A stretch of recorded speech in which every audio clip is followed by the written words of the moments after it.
સૂત્ર 376 કુટુંબીનો ભેતવ્યમ રાજકુટુંબ સાથે ભય રાખવો.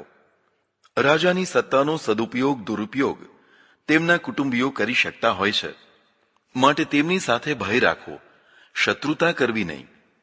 સૂત્ર 377 ગંતવ્યમ ચ સદા રાજકુલમ રાજકુલ સાથે મીઠા સંબંધો રાખવા. રાજ પરિવાર સાથે યથાસંભવ સારા સંબંધ રાખવા. સૂત્ર 378 રાજપુરુષૈઃ સંબંધમ કુર્યાત રાજ્યના અધિકારીઓ સાથે પણ યથાશક્ય સારા સંબંધો રાખવા. સૂત્ર 379 રાજદાસી ન સેવિતવ્યા રાજદાસી સાથે યૌન સંબંધ ન બાંધવો. રાજમહેલમાં અનેક દાસ દાસીઓ સેવા કરવા રહેતા હોય છે. તેમાં કેટલાક થનગનતા જોબનવાળા તથા રૂપાળા પણ હોય છે. રાજાએ કદી પણ આવી દાસીઓ સાથે કામચેષ્ટા કરવી નહીં. દાસીઓ તો રાજાને પ્રાપ્ત કરવા લાલાયિત રહેતી હોય છે, પ્રાપ્ત કરીને પોતાને ધન્ય માનતી હોય છે. પણ આમ કરવાથી રાજાનું માન પ્રજાવર્ગમાં તથા રાણી વર્ગમાં ઉતરી જતું હોય છે. એટલે રાજાએ રાણીઓ સાથે જ પ્રેમ સંબંધ સીમિત રાખવા. સૂત્ર 380 ન ચક્ષુષા અપી રાજાનમ નિરીક્ષેત રાજાની સેવિકાઓએ કદી પણ રાજાની આંખમાં આંખ મેળવીને વાત કરવી નહીં.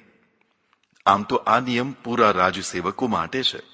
સૌએ હંમેશા નીચી નજર અને નીચી ગરદન રાખીને જ વાત કરવાની હોય છે.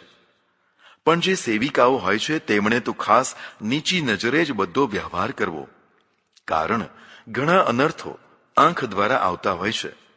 રાજમર્યાદા જરૂરી હોય છે.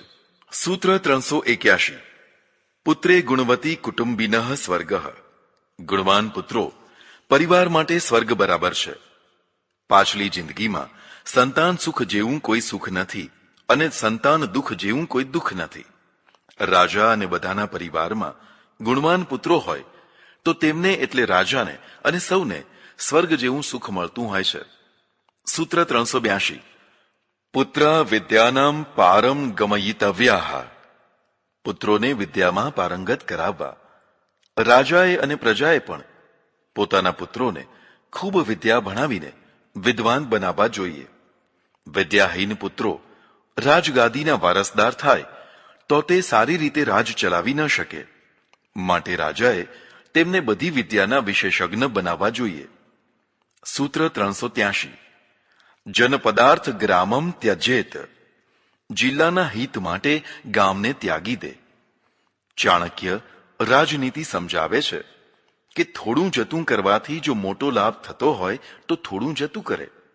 જેમ કે પૂરા જનપદનું હિત થતું હોય તો કોઈ ગામને છોડવું પડે તો જરૂર છોડવું. એક ગામ માટે પૂરા જનપદને નુકસાન કરવું નહીં. સૂત્ર 384 ગ્રામાર્થ કુટુંબસ ત્યજ્યતે ગામના ભલા માટે જરૂરી લાગે તો પરિવારને ત્યાગી દે. ઉપરના સૂત્ર પ્રમાણે આગળ વિસ્તાર કરી રહ્યા છે. કદાચ કુટુંબના ત્યાગથી ગામનું હિત થતું હોય તો કુટુંબનો પણ ત્યાગ કરવો. સૂત્ર 385 અતિ લાભ પુત્ર લાભ પુત્રની પ્રાપ્તિ એ સૌથી મોટો લાભ છે. ધન પ્રાપ્તિ, સત્તા પ્રાપ્તિ, માન પ્રાપ્તિ વગેરે અનેક લાભો છે, પણ ચાણક્યની દ્રષ્ટિએ સૌથી મોટો લાભ પુત્ર પ્રાપ્તિનો છે. પુત્ર પ્રાપ્તિથી વારસદારનો પ્રશ્ન ઉકેલાય છે. વૃદ્ધાવસ્થાની લાકડી મળે છે. પુત્ર વિનાનો માણસ નિરાધાર જેવો થઈ જાય છે. માટે પુત્ર પ્રાપ્તિ એ મોટો લાભ છે. સૂત્ર 386 દુર્ગતેઃ પિતરો રક્ષતિ સપુત્ર જે માતા પિતાની દુર્ગતિથી રક્ષા કરે તેને પુત્ર કહેવાય. માતા પિતાની દુર્ગતિ એટલે અપયશ ભર્યું જીવન. તેને જે યશમાં બદલી નાખે તે દુર્ગતિમાંથી સદગતિ કરી કહેવાય. આ માટે પુત્રે સારા ઉત્તમ કાર્યો કરવા જરૂરી હોય છે. સૂત્ર 387 કુલમ પ્રખ્યાપયતિ પુત્ર જે કુળની ખ્યાતિ વધારે તેને પુત્ર કહેવાય. સારા કાર્યોથી જ કુટુંબની ખ્યાતિ થતી હોય છે. સૂત્ર 388 નાનપત્યયસ્ય સ્વર્ગ અપત્ય એટલે કે સંતાન વગરનાને સ્વર્ગ મળતું નથી. જીવન એક પ્રવાહ છે. જેમ નદીનો પ્રવાહ સુકાઈ જવો ન જોઈએ તેમ જીવનની ધારા પણ ચાલુ રહેવી જોઈએ. આ ધારા સંતાન પરંપરાથી ચાલતી હોય છે. જેને સંતાન નથી હોતું તેની ધારા અટકી જાય છે. અટકેલી ધારા સુકાઈ જાય છે અને અંતે ભૂંસાઈ જાય છે. એક પ્રકારથી પોતાનું અસ્તિત્વ જ ભૂંસાઈ જાય છે, જે કોઈને પણ ગમતું નથી. એટલે પ્રત્યેક વ્યક્તિ વારસદારની તલપ રાખે છે. વારસો મોટો હોય પણ વારસદાર જ ન હોય તો જીવનના ઉત્તરાર્ધમાં ભારે ચિંતા રહે. અહીં સ્વર્ગ શબ્દનો અર્થ પરલોક સુધી જ સીમિત ન રાખતા આ જીવનના આનંદ કિલ્લોળને પણ એમાં સમાવી લેવો જોઈએ. સંતાન વિનાના માણસને અહીં પણ આનંદ કિલ્લોલ હોતો નથી. આવો ભાવાર્થ કરવો જોઈએ. એટલે તો શ્રુતિમાં કહ્યું છે, પ્રજાતંતુ માં વ્યવચ્છેત્સી, અર્થાત પ્રજાના તંતુને તોડીશ નહીં. તું ગૃહસ્થાશ્રમી થજે અને સંતાન પેદા કરજે. પણ કુદરત જ પ્રતિકૂળ હોય અને ઈચ્છવા છતાં પણ સંતાન ન થતા હોય તો મન મનાવીને સંતોષ કરવો જ ઉચિત છે. સૂત્ર 389. યા પ્રસૂતે સા ભાર્યા. જે સંતાન આપે તે પત્ની કહેવાય. પૂર્વે કહ્યું તેમ લગ્ન જીવનની એક મહત્વની અપેક્ષા વારસદાર સંતાનની પ્રાપ્તિ પણ છે. એટલે જે સ્ત્રી પ્રસૂતિ આપે અર્થાત સંતાન આપે તેને ભાર્યા કહેવાય. સ્ત્રીના પોતાના દોષના કારણે જો સંતાન ન થતું હોય અને પુરુષને સંતાનની તીવ્ર અપેક્ષા હોય તો તેને બીજા લગ્ન કરવાની છૂટ હોવી જોઈએ. પણ કુદરતી વ્યવસ્થાના કારણે જે સ્ત્રી માતા ન બની શકી હોય તેની પૂરી વ્યવસ્થા પણ થવી જોઈએ. સારું તો એ છે કે નિઃસંતાન પતિ પત્ની બંને મન મનાવીને સેવા પ્રવૃત્તિમાં લાગી જાય અથવા અનાથાશ્રમમાંથી કોઈ યોગ્ય બાળકને દત્તક લઈને અપનાવી લે. સૂત્ર 390. તીર્થ સમવાયે પુત્રવતી મનુ ગચ્છેત. તીર્થ એટલે રજો દર્શન. આ સમયે પુરુષ સંતાન આપનારી સ્ત્રી સાથે સહવાસ કરે. ચાણક્ય રજો દર્શનને તીર્થ કહે છે.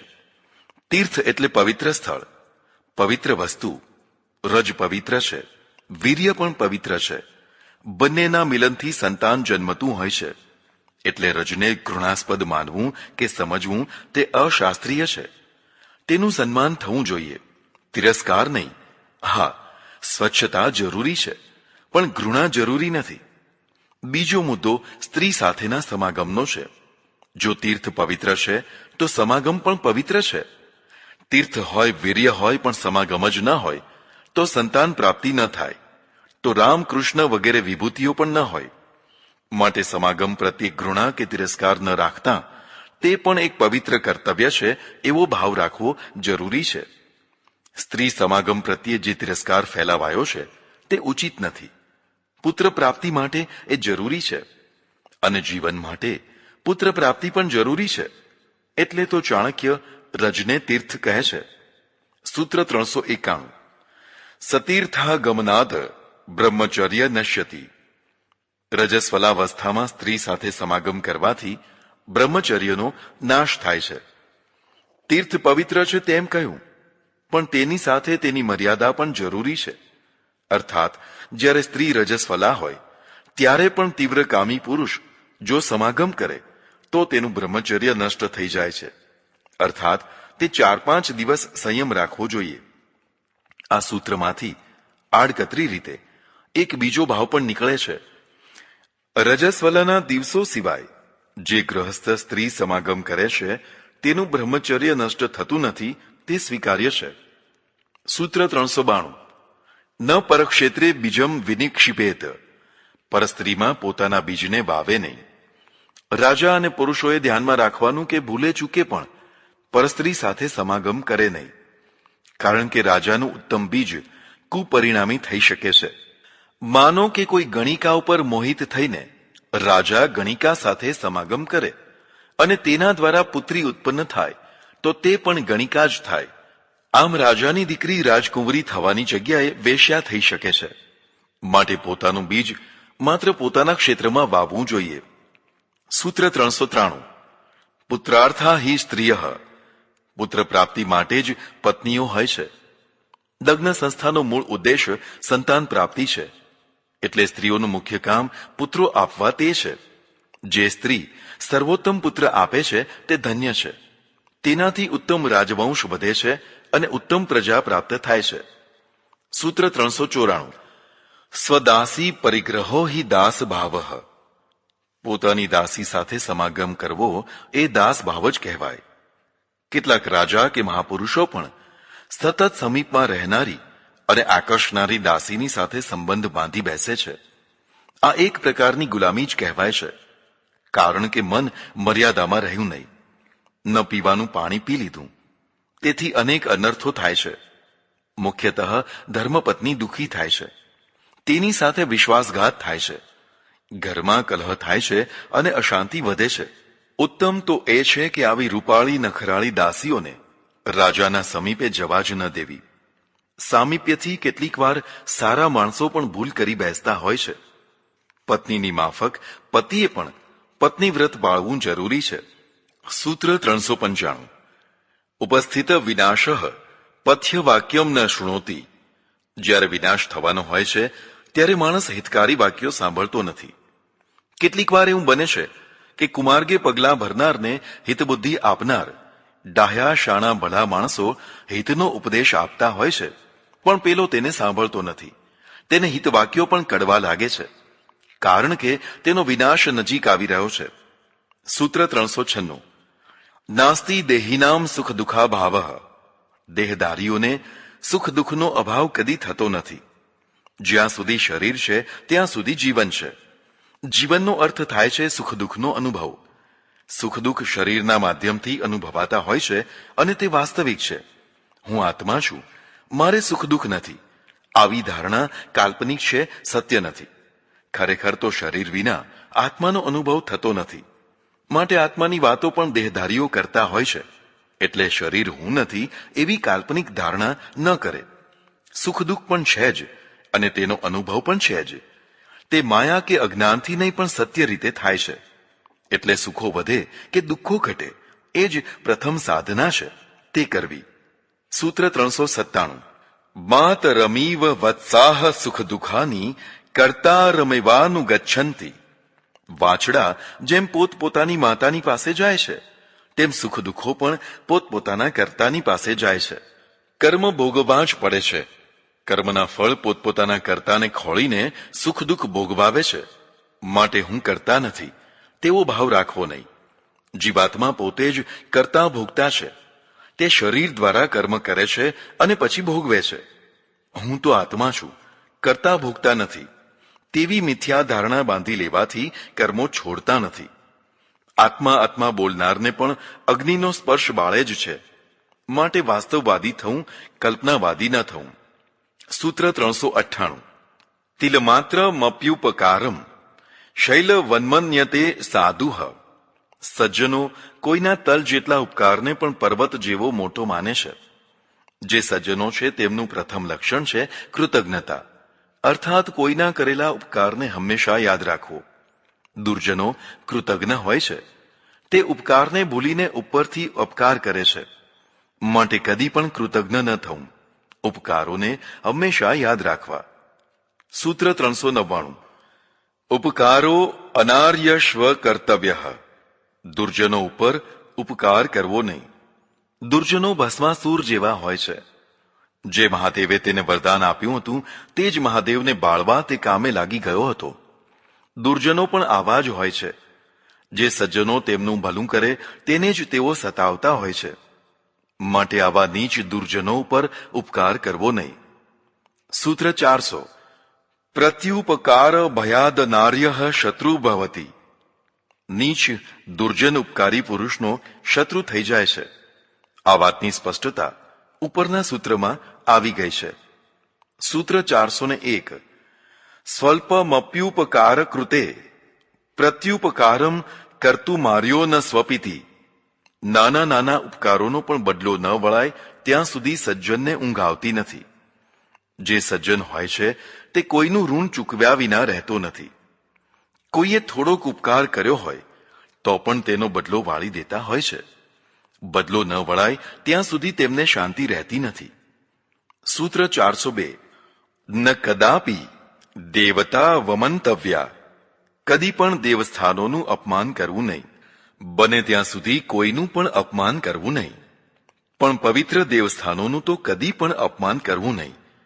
જેની સાથે લોકોની શ્રદ્ધા ભક્તિની લાગણીઓ જોડાયેલી હોય છે, તેનો અનાદર કરવાથી પ્રજાની લાગણીઓ દુભાય છે. રાજાએ પ્રજાની લાગણીઓને માન આપવું જોઈએ. જો તેમાં અંધશ્રદ્ધા હોય તો તટસ્થ રહીને દૂર રહેવું જોઈએ. અંધશ્રદ્ધાનું નિવારણ રાજદંડથી નહીં, પણ લોકક્રાંતિથી કરાય. તે માટે જાગૃત લેખકો, કવિઓ, ધર્મગુરુઓને પ્રોત્સાહન આપવું. આ કામ ધીમી ગતિએ થતું હોય છે, પણ જ્યાં શ્રદ્ધાનું કાર્ય થતું હોય ત્યાં અપમાન ન કરવું. બને તો સાથ આપવો, કારણ કે શ્રદ્ધાથી પ્રજાનું ઊંચું ઘડતર થતું હોય છે. શ્રદ્ધાહીન રાજા અને શ્રદ્ધાહીન પ્રજા મર્યાદાહીન થઈ રહેતા હોય છે. માનો કે તમે મૂર્તિ પૂજાને નથી માનતા, તો ભલે ન માનો, પણ તેથી મંદિરો કે મૂર્તિઓ તોડાય નહીં. આ રાજધર્મ ન કહેવાય. મંદિરો અને મૂર્તિઓને તોડનારા, અપમાનિત કરનારા કદી લોકપ્રિય ન થઈ શક્યા, કારણ કે તેમણે પ્રજાની શ્રદ્ધા ઉપર હથોડા ચલાવ્યા હતા. પ્રજા કદી તેમને માફ કરતી નથી. મુસ્લિમો તોહીનને મોટું પાપ માને છે. તોહીન એટલે અપમાન. ધર્મ, ધર્મગ્રંથ, ધર્મસ્થાન અને ધાર્મિક પુરુષોનું જરા જેટલું અપમાન પણ તોહીન થઈ જાય છે, જેનું પરિણામ મૃત્યુદંડ હોય છે. પણ એ જ મુસ્લિમો બિન મુસ્લિમોના મંદિરો, મૂર્તિઓ કે ગ્રંથો વગેરેનો નાશ કરતા વિચાર નથી કરતા કે આ તોહીન કહેવાય. પોતાના માટે જે ગ્રંથ નિર્ધારિત કર્યો છે તે બિન મુસ્લિમ ધર્મો માટે પણ રાખવો જોઈએ. તે ન રાખવાથી તે અળખામણા થાય છે, લોકપ્રિયતા મેળવી શકતા નથી. માત્ર ભૂતકાળ જ નહીં, હમણાં બામિયાનમાં બુદ્ધની ભવ્ય પ્રતિમા અને બીજી પ્રતિમાઓ પણ તોડી નાખવામાં આવી. ત્યારે તોહીનનો અનુભવ ન થાય તો આ એક પક્ષીય માન્યતાઓથી પ્રજાનો શાપ લાગતો હોય છે. ચાણક્ય કહે છે કે દેવતાનો આદર કરવો જોઈએ. રસ્તામાં જતા કોઈ દેવસ્થાન આવે તો માથું નમાવીને પ્રણામ કરવા જોઈએ. સૂત્ર 403. ન ચક્ષુષઃ સમમ જ્યોતિરસ્તિ. નેત્ર સમાન બીજી કોઈ જ્યોતિ નથી. સૂત્ર 404. ચક્ષુર હિ શરીરણ્યામ નેતા. નેત્ર જ મનુષ્યોનો નેતા છે. જે નયન કરે એટલે કે દોરે તે નેતા. ચક્ષુ લોકોને ગંતવ્ય સ્થળ સુધી નયન કરીને લઈ જાય છે, એટલે તે મહત્વનો નેતા છે. માટે નેત્ર યજ્ઞ કરો. મોતિયાના ઓપરેશનો કરાવી આપો, જેથી લોકોને દ્રષ્ટિ મળે. ચક્ષુદાન કરો. કોઈ પણ સ્થળે લોકોને આંધળા થતા બચાવો. આ ખરું પુણ્યનું કામ છે. સૂત્ર 405. અપચક્ષુષઃ કિમ શરીરેણ. અંધાપાથી શું થઈ શકે? અંધાપો મહાદુઃખદાયી છે. આંધળો માણસ ગમે તેટલો રૂપાળો હોય તો પણ તેનો કશો અર્થ રહેતો નથી. માટે અંધજનો પ્રત્યે સહાનુભૂતિ રાખો. તેમને ધંધા કે હુન્નર શીખવાડીને પગભર કરો, જેથી ભીખ માગીને જીવવું ન પડે. બ્રેઇલ લિપિના પુસ્તકો અપાવો, જેથી તે જ્ઞાન મેળવી શકે. સૂત્ર 406. નાપ્સુ મૂત્રમ કુર્યાત. જળમાં મળમૂત્રનો ત્યાગ ન કરો. નદીઓ, તળાવો, ઝરણાઓ વગેરે જળની જગ્યાએ મળ ત્યાગ કરાય નહીં. તેમજ તેમાં ગટરો વગેરેની ગંદકી પ્રવાહિત કરાય નહીં. દૂષિત જળ પૂરી પ્રજાને દૂષિત કરી નાખતું હોય છે, કારણ બધા રોગો જળમાંથી આવતા હોય છે. વિશ્વની સૌથી અંધ પ્રજા તે છે જે સૌથી વધુ ગંદી છે, જે જળને દૂષિત કરે છે અને વળી પાછી જળને પવિત્ર માનીને પીએ છે. આચમન કરે છે અને પાપ ધોવા નહાય છે. ચાણક્ય કહે છે કે રાજાએ જળસ્થાનોને સ્વચ્છ રાખવા જોઈએ. જળને દૂષિત કરનારા લોકોને દંડ આપવો જોઈએ. અન્ય પાઠ પ્રમાણે નાપ્સુ ભૂતમ કુર્યાત. અહીં જળ માટે ભૂત શબ્દનો પ્રયોગ કર્યો છે. ભૂત એટલે જે ભૂતકાળ થઈ ગયું છે તે, જેનો વર્તમાન સમાપ્ત થઈ ગયો છે તે. મળદાને પણ ભૂત કહેવાય છે. મળ પણ ભૂત છે.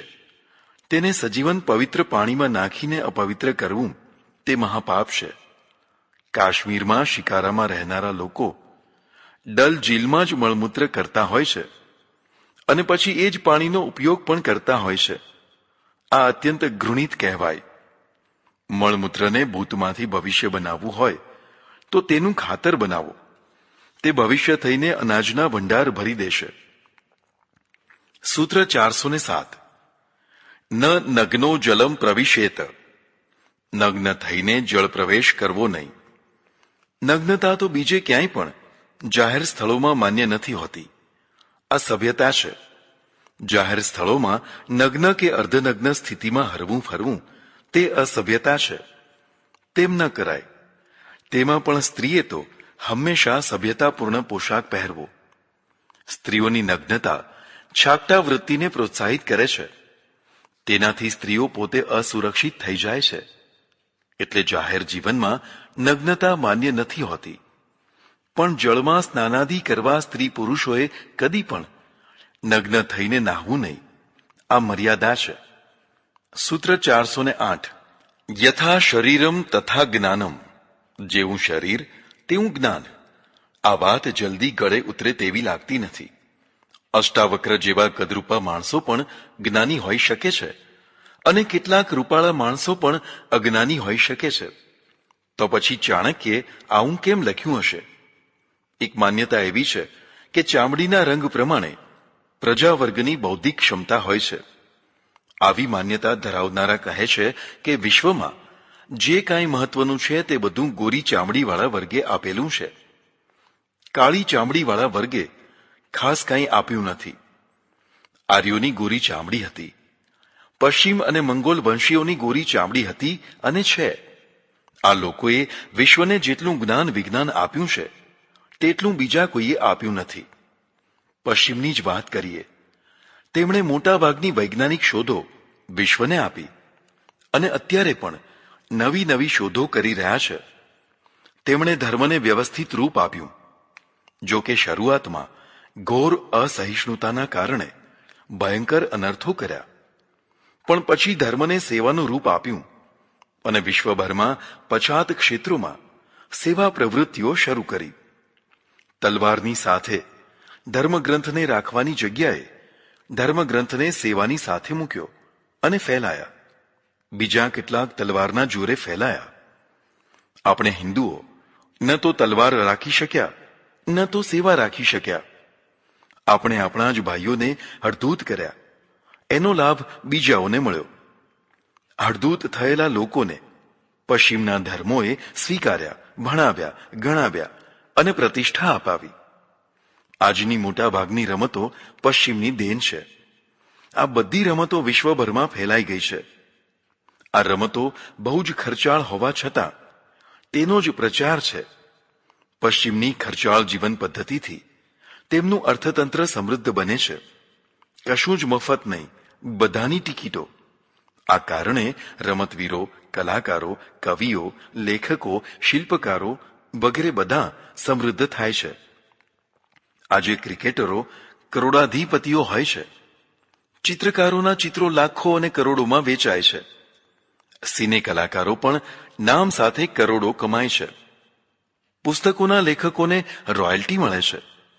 બેસ્ટ સેલર પુસ્તકોના લેખકો તો કરોડાધિપતિ થઈ શક્યા છે. આવું જ શિલ્પકારો, સ્થપતિઓ વગેરેનું છે. નવી શોધો કરનારા પેટન્ટ પ્રક્રિયાથી માલામાલ થઈ શકે છે. આપણે ત્યાં આ બધું મફત હતું. બધી રમતો મફત રમાતી અને જોવાતી. દશેરાના ઘોડા દોડે પણ દોડનારા અને જોનારા મફત. ગિલ્લી દંડા કે હુતુતુતુની રમત મફત.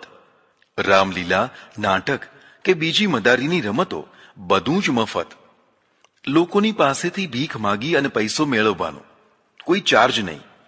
કોઈ કરોડાધિપતિ તો શું, પેટનો ખાડો પણ માંડ ભરાય. તે વખતના ઉત્તમમાં ઉત્તમ કલાકારો, સંગીતકારો વગેરે કદી પૈસાદાર ન થતા. કલા અને સંગીતના શત્રુઓ એવા ધનવાનો પાસે ભીખના ટુકડા માંગતા ફરતા. સમાજમાં પણ ઊંચું સ્થાન નહીં. કવિઓ, લેખકો અને વિદ્વાનોની પણ આવી દશા. એટલે તો કહેવાતું હતું કે સરસ્વતી અને લક્ષ્મી સાથે ન રહે. લક્ષ્મી વિનાની સરસ્વતી બાપડી થઈને જીવતી. હા, જેને રાજ્યાશ્રય મળતો તે કંઈક સુખી રહેતા, પણ તેમણે હંમેશા રાજાના ગુણગાન ગાવા પડતા. સ્વમાની કવિઓ અને લેખકો ભારે દરિદ્રતાના જીવન જીવતા. પશ્ચિમે આ બધાને મફતની જગ્યાએ ચાર્જ સાથે જોડ્યું. તેથી રમતવીરો, કલાકારો આર્થિક રીતે સુખી અને સમૃદ્ધ થયા. કવિઓ, લેખકોને પુસ્તકોની રોયલ્ટી મળે, તેમાં પણ તે બેસ્ટ સેલર થાય તો તે રાતોરાત કરોડપતિ થઈ જાય. આપણે ત્યાં આવી રોયલ્ટી ન હતી, કારણ કે બધું મફત હતું. અહીં મફત જમનારાનો મોટો વર્ગ હતો, તે પણ દક્ષિણા સાથે, માન સન્માન સાથે. હવે પ્રજા દરિદ્ર ન થાય તો બીજું શું થાય? પશ્ચિમે જીવન પદ્ધતિ વિકસાવી, તે સમજવા જેવી છે. 8 જ કલાક કામ કરવાનું, વધારે નહીં. વધારે કરાવવું હોય તો ઓવર ટાઈમ આપવાનો. આપણે ત્યાં 8 કલાકનો નિયમ ક્યાં હતો? અને ઓવર ટાઈમ તો રોજ કરાવે, પણ સામાન્ય પગાર પણ નહીં. રાતના 12 વાગ્યા સુધી પણ વૈતરું કર્યા કરવાનું. સિક રજા, હક રજા, કેજ્યુઅલ રજા, શનિ રવિની રજા પશ્ચિમે આપી. આપણે ત્યાં આવી રજાઓ ન હતી. 12 મહિનામાં 2 વાર વેકેશનો પશ્ચિમે આપ્યા. આપણે ત્યાં ક્યાં વેકેશનો હતા? નોકરીની વય મર્યાદા અને નિવૃત્તિ પછી પેન્શન, પ્રોવિડન્ટ ફંડ કે બીજા બધા લાભો પશ્ચિમે કર્યા. આપણે ત્યાં આવું કશું ન હતું. સહીનો દીકરો જીવે ત્યાં સુધી સીવે, તેવી દશા હતી. પાછલી જિંદગીમાં પેન્શન ન હોવાથી લોકો લાચાર થઈ જતા. પશ્ચિમે આ લાચારીમાંથી લોકોને બચાવ્યા. નોકરી ઉપર અકસ્માત થાય કે બીમાર પડે તો તેનું પણ વળતર મળે. પશ્ચિમે જીવનમાં એક શબ્દ મૂક્યો, એન્જોય. આનંદ પ્રમોદ કરો. આપણે ત્યાં એન્જોય ક્યાં હતું? વૈતરું, વૈતરું અને વૈતરું. પરોઢિયેથી મોડી રાત સુધી બધા વૈતરું કર્યા કરતા, તો પણ પેટ ભરીને ખાવાનું ન મળતું. લગ્ન જીવનમાં બાળ લગ્નો, કજોડા, વર કન્યાની કોઈ ચોઈસ જ નહીં. લગ્ન કરીને વર કન્યાને લાવે તો તેમના માટે કોઈ સ્વતંત્ર ઓરડો નહીં. ઘરો એવા કે એમાં કોઈ સ્વતંત્ર ઓરડો ન હોય. ઓસરીથી છેક પાછળ સુધી બધા ઓરડાઓમાંથી રસ્તો જાય. હવે વિચાર કરો કે નવા પરણેલા વર કન્યાનું શું થતું હશે? ખાનગી ઓરડો તો નહીં, પણ વર કન્યા વાતો પણ ન કરી શકે, સાથે બેસી ન શકે, ચાલી પણ ન શકે. ચાલે તો પણ આગળ પાછળ ચાલે. ઘૂંઘટ તો તાણવાનો જ. પુરુષો પોતાના બાળકોને રમાડી ન શકે. કેટલા પ્રતિબંધો. આવા પ્રતિબંધોમાં જીવન કેવું જીવાતું હશે? પશ્ચિમે આમાં પરિવર્તન કર્યું. બાળ લગ્ન બંધ થયા. પુખ્ત ઉંમરના વર કન્યાની પણ ચોઈસ માન્ય થઈ. સૌના માટે સ્વતંત્ર રૂમો થયા. હનીમૂન થયું. સ્ત્રી પુરુષ સમોવડી થઈ. હવે તે વાત જ નહીં, નિર્ણયો કરવામાં પણ ભાગ ભજવે. નર નારી બંને ભણતા થયા.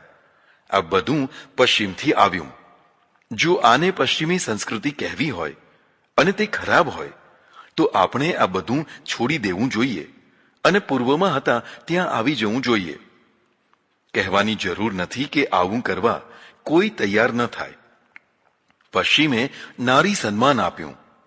કોઈ પણ જગ્યાએ પુરુષની સાથે જ તેની પત્ની સાથી હોય. બાજુની ખુરશીમાં તે બેસે અને પુરુષ જેટલું જ સન્માન તેને મળે. એક પત્નીનો નિયમ પશ્ચિમે આપ્યો. આપણે ત્યાં બહુ પત્નીત્વ હતું. ત્યક્તા અને વિધવાના લગ્નો પણ તેમણે આપ્યા. આપણે ત્યાં ત્યક્તાઓ અને વિધવાઓ જીવનભર વ્યથાભર્યું જીવન જીવતી. સતી પ્રથા, દેવદાસી પ્રથા વગેરે જેવી પ્રથાઓ તેમણે બંધ કરાવી. વિચાર કરો કે આવી પ્રથાઓ ચાલુ હશે ત્યારે સ્ત્રીઓની કેવી દશા થતી હશે? અસ્પૃશ્યતા ત્યાં હતી જ નહીં. મોટાભાગના અંગ્રેજોના રસોઈયાઓ ચમાર કે વણકર રહેતા. તેમના હાથની રસોઈ જમીને તેઓ અબડાતા નહીં. ધર્મનો નાશ ન થઈ જતો. આ બાબતમાં આપણી તો વાત શી કરવી? આપણે એક મોટો વર્ગ અસ્પૃશ્ય બનાવ્યો. તેમના છાંયડાથી પણ અબડાવા લાગ્યા. તેમની વાત તો ઠીક, પ્રત્યેક વર્ણ અને જાતિમાં પણ એટલા બધા ઊંચા નીચા ભેદો કે રોટી વ્યવહાર શક્ય ન રહ્યો. જે વધુમાં વધુ અભડાય તે વધુ પવિત્ર માણસ થયો. તે સૌથી વધુ પૂજ્ય થયો. અને આ પૂજ્ય માણસે ફરી ફરીને આ આબડછેટિયા ધર્મ પ્રબોધ્યો. વિચાર કરો, આ આબડછેટિયા ધર્મે પ્રજામાં એકતા કરી કે વિભાજન કર્યું, કે પછી પરસ્પરમાં હળદૂત ભાવ વધાર્યો? આપણે ત્યાં સંડાસ બાથરૂમ હતા જ નહીં. મોગલો પાયખાના લાવ્યા, જે ઉઠાવ હતા. આપણે બધા જંગલમાં જતા. પશ્ચિમે ઉઠાવ પાયખાના સેફટી ટેન્ક સાથે જોડીને સ્વચ્છ બનાવી દીધા. હવે ઘરે ઘરે જ નહીં, રૂમે રૂમે સંડાસ બાથરૂમ થયા હોય તો તે પશ્ચિમની દેન કહેવાય. મોગલો હમામ લાવ્યા. હમામ એટલે બાથરૂમ. આપણે ત્યાં આવો કોઈ ઉલ્લેખ આવતો નથી. શરૂઆતમાં સંડાસમાં સતત વૈજ્ઞાનિક પરિવર્તન થતા રહેવાથી આજે તો કમોડ કે તેથી વધુ સગવડવાળા સંડાસ થયા છે. આ બધું પશ્ચિમનું પ્રદાન કહી શકાય. આપણો ઉચ્ચ વર્ગ ગાદી તકિયા ઉપર બેસતો, મધ્યમ વર્ગ ખાટલા ઉપર બેસતો, પછાત વર્ગ અને સ્ત્રીઓ જમીન ઉપર બેસતા. પશ્ચિમે ખુરશી ટેબલ આપ્યા. આજે બધા જ ખુરશી ટેબલનો ઉપયોગ કરી શકે છે. લિપિમાં આપણે ત્યાં માત્ર પૂર્ણ વિરામ જ હતા. પશ્ચિમે અલ્પવિરામ, પ્રશ્ન, આશ્ચર્ય, અવતરણ વગેરે અનેક ચિહ્નો આપીને લિપિને વધુ સ્પષ્ટ કરી. પશ્ચિમે લોકશાહી વ્યવસ્થા આપી અને છેક નીચેનો માણસ પણ રાજસત્તામાં પોતાની ભાગીદારી બનાવી શકે તેટલા માટે તેને મતાધિકાર આપ્યો. આપણે ત્યાં રાજાશાહી હતી. નીચેના માણસનો કોઈ અવાજ જ ન હતો. જો આપણે પૂર્વગ્રહોને ત્યજીને સાદી રીતે જોઈએ તો વિશ્વને પશ્ચિમે ઘણું બધું આપ્યું છે. તેથી વિશ્વ વધુ સુંદર તથા સુખી થયું છે. તેનું પ્રદાન લખવું હોય તો પાનાના પાના ભરી શકાય. પણ આ થોડું કેટલા માટે લખ્યું કે કેટલાક લોકો પશ્ચિમની નિંદા કરતા ફરે છે અને પોતાની મહત્તાના બણગા ફૂંકતા ફરે છે. તેમનો તાવ ઉતરે અને તે વાસ્તવિકતાને સમજે તથા સ્વીકારે. લોકોને નશો ચઢાવવાથી લોકો મહાન થઈ જતા નથી. વાસ્તવિકતાનું ભાન થવાથી સુધારો થાય છે, તેથી મહાન બનાય છે. કદાચ આટલા માટે ચાણક્ય લખ્યું હશે કે જેવું શરીર હોય તેવું જ્ઞાન કે વ્યક્તિત્વ હોય. બેશક આમાં અપવાદ તો હોય જ, પણ આપણે પણ સામુદ્રિક શાસ્ત્ર પ્રમાણે શરીરનો પ્રમાદ માનીએ જ છીએ. સૂત્ર 409. યથા બુદ્ધિ તથા વિભવ. જેવી બુદ્ધિ હોય તેવો વૈભવ હોય. બધાની બુદ્ધિ સરખી હોતી નથી, તે હકીકત છે. જે લોકો પાસે જેવી અને જેટલી બુદ્ધિ હોય છે તે લોકો તેવું અને તેટલું મહત્વ પ્રાપ્ત કરતા હોય છે. બુદ્ધિના બે તબક્કા હોય છે: જન્મજાત પ્રાપ્ત થયેલી અને શિક્ષણ દ્વારા પ્રાપ્ત થયેલી બુદ્ધિ. જન્મજાત બુદ્ધિ જ ખરેખર બુદ્ધિ છે. જો આવા માણસને શિક્ષણ પણ આપવામાં આવે તો સોનામાં સુગંધ ભળી જાય. પણ કેટલાક લોકોને જન્મની બુદ્ધિ ઓછી હોય, તેમને શિક્ષણ આપીને તેમાં થોડો ફેરફાર કરી શકાય. પણ ગમે તેટલું શિક્ષણ આપીને તેમને કાલિદાસ, શેક્સપિયર કે આઇન્સ્ટાઇન બનાવી ના શકાય. તે પ્રતિભા જન્મજાત હોય છે. રાજાનું કામ છે કે તે પ્રતિભાશાળીઓને મહત્વ આપે. પ્રતિભાહીન સામાન્ય બુદ્ધિવાળા લોકોને સામાન્ય કામોમાં લગાવે, જેમ કે કારીગરી વગેરે. જો શિખર ઉપર પ્રતિભાશાળીઓ બેઠા હશે તો રાષ્ટ્ર ધન્ય ધન્ય થઈ જશે. પણ જો પ્રતિભાશાળીઓ ઉપેક્ષિત થઈ જશે અને સામાન્ય માણસો શિખર ઉપર બેસી જશે તો રાષ્ટ્ર પ્રાણહીન થઈ જશે. સૂત્ર 410. અગ્ના વગ્નિમ ન નિક્ષિપેત. અગ્નિમાં અગ્નિ ન નાખો. અહીં અગ્નિ એટલે ક્રોધ સમજવો, અર્થાત ક્રોધી ઉપર ક્રોધ ન કરે. જે માણસ સત્તાધારી હોય, ઉગ્ર હોય, તેની સાથે અગ્નિ જેવી ઉગ્રતાથી વ્યવહાર કરે, પણ શાંતિથી કામ કઢાવી લે. આ કલા છે. જે પોતાની વાણી અને વ્યવહાર ઉપર નિયંત્રણ રાખી શકે છે તે ગુંડાઓ વચ્ચે પણ શાંતિથી રહી શકે છે. ઘણીવાર તો પાળેલા કૂતરાની માફક તેમના દ્વારા કામ પણ કઢાવી શકે છે. પણ શરત એ કે તે વાણી અને વ્યવહાર ઉપર કાબુ રાખી શકે છે. વણિકો શસ્ત્રધારી નથી હોતા, તેમ છતાં પણ તેઓ ભાગ્યે જ માર ખાતા હોય છે, કારણ કે વાણી વ્યવહાર ઉપર ડાપણ અને શાંતિનો કંટ્રોલ રાખી શકે છે. માટે રાજાએ પ્રશાંત ચિત્ત રાખવું, અગ્નિ જેવું બાળનારું ચિત્ત રાખવું નહીં. તેમાં જે ઠંડો હોય, સહનશક્તિવાળો હોય, તેના ઉપર કદાચ ઉગ્રતા બતાવી શકે, પણ જે સવાયો ઉગ્ર હોય તેને છેડવો યોગ્ય ન કહેવાય. તેની સાથે શમથી કામ લેવું હિતાવહ છે. સૂત્ર 411. તપસ્વિનઃ પૂજનીયાઃ. તપસ્વીઓની પૂજા થવી જોઈએ. કેટલાક લોકો ભોગો ભોગવતા રહે છે, તો કેટલાક લોકો તપ કરતા રહે છે. ધર્મ અને નીતિ પ્રમાણેના ભોગો ભોગવવા એ પાપ નથી, પણ તેથી પૂજ્યતા નથી આવતી. તમે સમયસર જમો છો તેથી પૂજ્ય નથી થઈ જતા, પણ જો તમે તમારું જમવાનું બીજા કોઈ બુભુક્ષુને આપી દો છો તો પૂજ્ય થઈ જાઓ છો. તમે કદાચ તમારું જમવાનું ન આપો તો કાંઈ નહીં, પણ વધારાનું રાંધીને આપો કે અપાવો છો તો પણ પૂજ્ય થઈ શકો છો. જ્યારે વધારાનું અપાવો છો ત્યારે તમે દાની બનો છો, પણ ભૂખ્યા રહીને પોતાનું જ જમવાનું આપી દો છો ત્યારે તપસ્વી બનો છો. તપ કોને કહેવાય? જે કષ્ટ ઉઠાવીને બીજાના પ્રશ્નો ઉકેલે તેને તપ કહેવાય. તેને જ તપસ્વી કહેવાય. જે ઘોર કષ્ટ ભોગવીને નથી તો પોતાના પ્રશ્નો ઉકેલતો કે નથી બીજાના પ્રશ્નો ઉકેલતો તે તપ ન કહેવાય. કદાચ તેને તપ કહો તો પણ તે વાંજિયું તપ કહેવાય. જેમ કે પંચધૂણી તપીને, એક પગે ઊભા રહીને, ઊંધા માથે લટકીને, નિંદ્રા ત્યાગીને કે બીજી કોઈક રીતે દેહ દમન કરીને જે કષ્ટો ભોગવે છે, પણ તેમના કષ્ટથી કોઈ પ્રશ્ન ઉકેલાતા નથી, તે કાં તો તપ જ નથી, કાં પછી તે વાંજિયું તપ છે. જે લોકો માનવતા માટે, રાષ્ટ્ર માટે, સમાજ માટે, પરિવાર માટે કે બીજા કોઈના પણ માટે જરૂર પડે તો ભોગ સુખો ત્યાગીને, કષ્ટ ઉઠાવીને કાર્યો કરે છે, તે સાચા તપસ્વી છે. તેમના તપથી જીવનના પ્રશ્નો ઉકેલાય છે. તેમને પૂજ્ય માનવા જોઈએ. બાકીના ખોટું દેહ દમન કરીને કશી પ્રત્યક્ષ પ્રાપ્તિ ન કરનાર તપસ્વી નથી. તેમને પૂજીને ખોટા માર્ગને પ્રોત્સાહિત ન કરવા જોઈએ. સૂત્ર 412. પરદારાન્ન ગચ્છેત. પર સ્ત્રીની ઈચ્છા ન કરે. રાજાએ અને પ્રજાએ પણ પોતાની પત્નીમાં જ સંતોષ કરવો જોઈએ. પોતાની પત્ની રૂપાળી ન હોય તો પણ તેમાં સંતોષ કરવાથી દાંપત્ય સુખ મળે છે. આવું જ પત્નીઓ માટે પર પુરુષનું પણ જાણવું. દાંપત્ય સુખ વિના સંસાર ધૂળ થઈ જાય છે. જે લોકો પોતાની પત્નીનો ત્યાગ કરીને કે અસંતુષ્ટ થઈને પારકી સ્ત્રીને તાકતા રહે છે તે દાંપત્ય સુખ ગુમાવી બેસે છે. માટે પારકી સ્ત્રીની ઈચ્છા ન કરે. પર સ્ત્રી કે પરપુરુષ સાથે વાસના સંબંધ રાખવો તે વ્યભિચાર છે.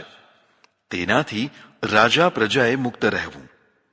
કેટલાકનો એવો પણ મત છે કે કોઈની પત્ની નથી અથવા તો કોઈનો પતિ નથી, તેની સાથેનો સમાગમ વ્યભિચાર ન કહેવાય. પક્ષ છોડીને વિપક્ષમાં રહેવું તેને વ્યભિચાર કહેવાય છે. પક્ષ પતિ કે પત્ની છે, વિપક્ષ બીજો પતિ કે બીજી પત્ની છે. જો પક્ષ કે વિપક્ષ ન હોય તો વ્યભિચાર ન કહેવાય. હા, તે લોકમાન્યતા કહેવાય. લોકમાન્યતા બધે સરખી નથી હોતી. સૌની પોતપોતાની માન્યતા હોય છે. જેને પતિ નથી કે જેને પત્ની નથી, તેમજ ધાર્મિક કે સામાજિક કારણોસર કરી શકતા પણ નથી, તેવા એકાકી માણસો લોકશાપિત છે. તેમના વ્યવહારને પેલા ગજથી મપાય. ડરાયેલો માણસ ચોરી કરે અને ભૂખ્યો માણસ ચોરી કરે એ બંને સમાન અપરાધી ન કહેવાય. સૂત્ર 413. અન્નદાનમ ભ્રૂણ હત્યામપી માષ્ટી. અન્નદાનથી ભ્રૂણ હત્યાનું પાપ પણ મટાડી શકાય છે. સૌથી મોટું દાન અન્નદાન છે. જે માણસ ભૂખ્યા માણસોનું પેટ ઠારે છે, તેણે કદાચ કંઈ પાપ કર્યા હોય તો તે પણ ધોવાઈ જાય છે. સૌથી મોટું પાપ ભ્રૂણ હત્યાનું છે, તે પણ અન્નદાનથી ધોવાઈ જાય છે. માટે ભૂખ્યાને જમાડવો. સૂત્ર 414. ન વેદ બાહ્યો ધર્મ. વેદ વિરુદ્ધ આચરણોને ધર્મ કહેવાય નહીં. આપણું ધર્મશાસ્ત્ર વેદ છે. જે વેદ કહે તેને જ ધર્મ કહેવાય. શાસ્ત્રને સનાતન માનવામાં આવે છે. રોજ રોજ નવું શાસ્ત્ર રચાય નહીં, અને રચાય તો જીવનમાં સ્થાયિત્વ આવે નહીં. જેમ બંધારણ વિના રાષ્ટ્ર વ્યવસ્થા ચાલે નહીં, તેમ શાસ્ત્ર વિના પણ ધર્મ વ્યવસ્થા ચાલે નહીં. ધર્મ વ્યવસ્થા એટલે જીવન વ્યવસ્થા. જીવન વ્યવસ્થાને સુચારુ રૂપથી ચલાવવા શાસ્ત્ર વિધાનો જરૂરી હોય છે. પણ વેદની એટલે કે શાસ્ત્રોની વ્યાખ્યા તાજી, નવી હોવી જોઈએ. બાસી વ્યાખ્યાથી લોકજીવન ગુંગળાવા લાગે છે. શાસ્ત્ર ભલે જૂનું હોય, પણ વ્યાખ્યા નવીન અને તાજી હોવી જોઈએ. શાસ્ત્રની પ્રસ્તુતિ માટે તાજી વ્યાખ્યા જરૂરી હોય છે, જે વર્તમાન સંદર્ભને અનુરૂપ હોય છે. શાસ્ત્ર વિનાની વ્યાખ્યા સ્વચ્છંદી થઈ જતી હોય છે. સૂત્ર 415. કદાચિદપી ધર્મ નિષેવેત. કદી પણ અધર્મનું સેવન કરવું નહીં. વિકટ પરિસ્થિતિમાં પણ માણસે કદી અધર્મનું સેવન કરવું નહીં. તુલસીદાસજી કહે છે, ધીરજ ધર્મ મિત્ર અરુનારી, આપદ કાલ પરીખ યહી ચારી. સૂત્ર 416. સ્વર્ગ નયતિ સુનૃતમ. સત્ય સ્વર્ગે લઈ જાય છે. સત્ય એટલે સત્ય ધર્માચરણ. તેનું પાલન કરવાથી માણસ સ્વર્ગની પ્રાપ્તિ કરે છે. સ્વર્ગની પ્રાપ્તિ એટલે શાંતિપૂર્વકના સુખોની પ્રાપ્તિ. જ્યારે અસત્ય ધર્મનું આચરણ કરનારા અશાંતિપૂર્વકના દુઃખોની પ્રાપ્તિ કરતા હોય છે. ધર્મને સમજવો જરૂરી છે. ઘણીવાર ધર્મના નામે લોકો અધર્મનું પાલન કરતા હોય છે. એટલે સત્ય અસત્યનો ભેદ સમજીને ધર્મનું આચરણ કરવું જોઈએ. સૂત્ર 417. નાસ્તિ સત્યાત પરમ તપઃ. સત્યથી મોટું તપ નથી. સત્યનું પાલન કરવું એ સૌથી મોટું તપ છે. કારણ કે સત્ય બોલવું અને તે પ્રમાણે આચરણ કરવું બહુ જ કઠિન છે. સત્યાચરણ કરવા માટે ધર્મ વ્યવસ્થા, સમાજ વ્યવસ્થા અને રાજ વ્યવસ્થા મહત્વનો ભાગ ભજવતી હોય છે. જો ધર્મ પાખંડી, ડંભી કે આડંબરી ન હોય તો સત્ય સરળ થઈ શકે છે. આવી જ રીતે જો સમાજ વ્યવસ્થા પણ ન્યાયભરી, માનવતાભરી અને સમાન દ્રષ્ટિભરી હોય તો સામાજિક સત્ય સરળ બને છે. જેમ કે કોઈને પૂછવામાં આવે કે તું કઈ નાતનો છે. જો જવાબ આપવાનો થાય કે હું ભંગી છું, તો પરિણામ ભયંકર ભોગવવાના થાય. એટલે તે સાચું બોલી શકતો નથી. જો સમાજમાં આવા ઊંચ નીચના કાલ્પનિક ભેદ ન કરાયા હોય તો માણસને અસત્ય બોલવાની જરૂર રહે નહીં. આવી જ રીતે રાજ્ય વ્યવસ્થાનું પણ છે. રાજ્ય વ્યવસ્થામાં ખોટા કાયદા બનાવ્યા હોય, કનડગત જ કનડગત કરવાની હોય તો લોકો સાચું બોલી શકે નહીં. લોકોને સાચું બોલાવવા માટે રાજ્ય વ્યવસ્થા સરળ અને માનવતાવાદી હોવી જરૂરી છે. જ્યાં આ ત્રણેય વ્યવસ્થાઓ ખોટી હોય ત્યાં સત્યની સ્થાપના કરી શકાય નહીં. માટે સત્યની સ્થાપના કરવામાં રાજા મહત્વની ભૂમિકા ભજવતા હોય છે. અને હા, સૌથી મહત્વની ભૂમિકા તો વ્યક્તિની પોતાની હોય છે.